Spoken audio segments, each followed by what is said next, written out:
Assalomu alaykum bolajonlar. Sizlarga yana bir antiq narsa ko'rsatamiz. Mana demak, mana bunga nima qilingan? Ikki xil tomonga chizilgan. Hozir biz mana shuni qo'yganimizdan keyin mana shuni o'zgartirsa, demak bu nima? Men tomonga qarab turibdi. Mana tomonga o'zgartirsak, bu tomonga qarab qoladi. Yana men tomonga qarayapti, yana bitta aylantirsak, bu tomonga qarayapti. Hozir endi xuddi shu narsani nima qilamiz? O'zgartiramiz.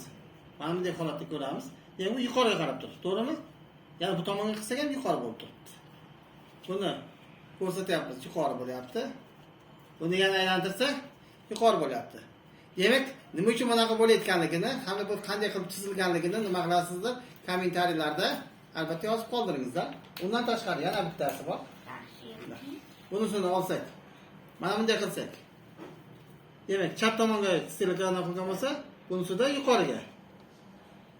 Bunda yana chap qo'l tomonda bo'lsa, bunisi nima bo'ladi? Yuqori bo'lyapti. Yana bitta almashtirsak, o'ng tomonda bunisi pastga bo'lyapti. O'ng tomon bunisi nima bo'lyapti? Pastga bo'lyapti. Endi mana bu holatdachi yuqorida bo'lyapti. Aylantirsak, bunisi pastga bo'lyapti. Bunisi yuqoriga bo'lyapti.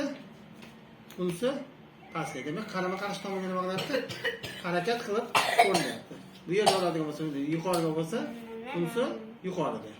Bunisi ham yuqoriga, bunisi ham yuqori holatga nima qilyapti? Ko'rsatib turibdi.